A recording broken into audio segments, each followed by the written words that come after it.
Yan na yung ginawa nating Mio gear. Ang problema ng motor nila boss, palagi naka-on yung kanyang fuel pump kahit na nakapatay yung susi. So mayroon tayong gagawin dito mga katropa na Mio gear.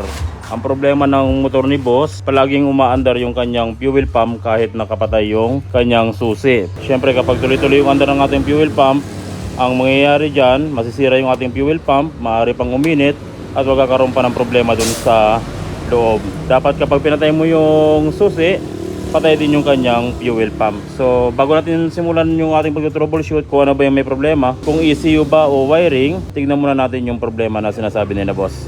So nakapatay yung susi mga katropa, wala siyang susi. Naka-off yung ating susian. Kapag nilagay natin yung socket ng ating fuel pump, inalis na nila dahil tuloy-tuloy yung kanyang andar, gagana siya. Yan, narinig niya? Tuloy-tuloy yung andar niya kahit na nakapatay yung susi. Yan, bunutin ko tong ano. Ito, bunutin ko to. Saksakuli.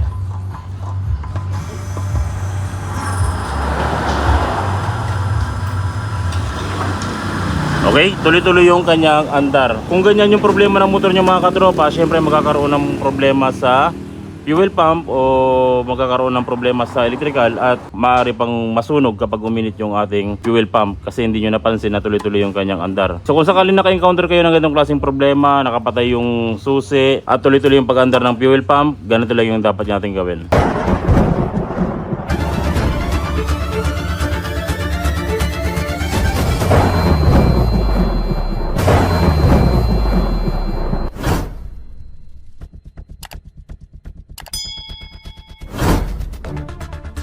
So kung ganun yung problema mga katropa, na-encounter nyo, tuloy-tuloy yung andar ng ating fuel pump, ang dapat natin gawin ay i-check natin yung kanyang wiring. Pero paano ba natin malalaman kung wiring yung problema niya o kaya yung kanyang ECU? Kasi minsan ECU na yung problema niya kapag tuloy-tuloy yung andar ng ating fuel pump. Ibig sabihin nun, tuloy-tuloy yung supply ng ground ng ating fuel pump, itong blue na mayroong lining na black. So para malaman natin kung ECU yung problema niya o kaya wiring, ang gagawin natin, suksok natin tong socket ng ating IC pump.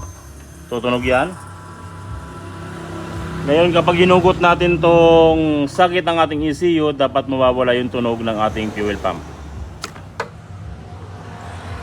Okay, so nawala yung tunog ng ating fuel pump. Ang ibig sabihin yan, yung ECU yung may problema at hindi wiring. Pero kapag hinugot natin tong socket ng ating ECU at tumunog pa rin yung ating fuel pump, hindi nawawala yung tunog niya kapag nakahugot na yung socket ng ating ECU, ang ibig sabihin niyan may problema yung wiring. Either na nag-wiring sila at nairekta nila yung blue na mayroong lining na black o yung ground supply ng ating IC pump. Pero sa ngayon mga katropa, kung mapapansin nyo, nakahugot yung ating socket ng ECU, wala nang tunog yung ating fuel pump. Lalagay ko. Pakinggan nyo. Tumutunog siya. Bubunutin ko, mawawala yung tunog niya. Yan. Nawala yung tunog niya. So automatic, hindi wiring ang problema. May problema yung kanyang ECU. So tatanggalin natin yung ECU at bubuksan natin, i-repair natin at ipapakita ko sa inyo kung saan part yung sira ng ating ECU para yung ating fuel pump ay bumalik sa normal. So heto na yung ECU ng motor ni boss mga katropa, yung Mio gear. Dito natin siya bubuksan sa part na ito. Aalisin natin to. Tapos huhukayin nyo at hahanapin nyo dito yung piyesa na to. Ito yung dahilan kung bakit kahit nakapatay na yung ating susi, tuloy-tuloy pa rin yung andar ng ating fuel pump. So kung ilalagay natin siya sa microscope para makita nating mabuti, ito yung piyesa na yon. Ito yung pinaka IC or MOSFET ng ating fuel pump. Ngayon kapag may problema to, kahit nakapatay yung ating susi, tuloy-tuloy pa rin yung andar ng ating fuel pump. So para matest natin yung mga katropa, kailangan ay continuity test yung gagawin natin. Dapat kapag nag-test tayo, hindi siya tutunog. Hindi dapat tutunog na ganyan. So balik tayo dito sa ating MOSFET at i-check natin tong MOSFET natin kung mayroon siyang continuity. Dapat wala siya. So ang i-check natin dito ay yung taas. Ito yung maraming paa na to. At yung pangalawang i-check natin dito sa side na to. Dapat wala siyang tunog. Check natin. Kung mapapansin nyo, naririnig yung ating multitester, tumutunog siya. Ang ibig sabihin niyan, itong MOSFET na to or IC na to ay busted na. Kaya kahit nakapatay yung ating susi, tuloy-tuloy yung ating fuel pump kasi yung supply dito, na itatawid niya ng kusa rito sa ating fuel pump. Kumaga diretsuhan na yung tawid niya. Dapat yung supply na to tatawid sa kabila kapag tinrigger ng ating ECU. Ito yung pinaka-trigger niya para may tawid yung supply nito dito sa kabila. Kumbaga itong IC ay nag-acting siya na switch. Siya yung switch ng supply ng ating fuel pump. Pero sa kaso niya, narinig nyo? Dire-diretso na yung kanyang supply kaya yung ating fuel pump ay dire-diretso na rin. Tsaka sabi ni boss pala mga katropa kanina nung tinatanggal namin yung ECU, ang nangyari dyan, nabaliktad nila yung battery, yung polarity. Nung nabaliktad yung polarity ng battery, yun na yung nangyari sa kanya. Ayaw nang tumigil ng ating fuel pump. Yung pala, nadali na yung IC or MOSFET ng ating fuel pump. Grounded na siya. Yan. Dapat walang supply yan. So ang gagawin natin, papalitan natin to ng IC. Pero ang problema mga katropa, wala naman kayo mabibili sa Shopee niyan, kundi makakuha kayo ng ganito na piyesa doon lang sa mga sirang ECU ng gear. Doon lang kayo makakuha. So maghanap tayo ng piyesa na to, tapos papalitan natin siya ng piyesa na second hand. Pero maghanap ako sa Shopee nito. Once na nakahanap ako ng piyesa ng ganito mga katropa, ilalagay ko yung link dito sa ating video para magkaroon din kayo ng ganitong piyesa.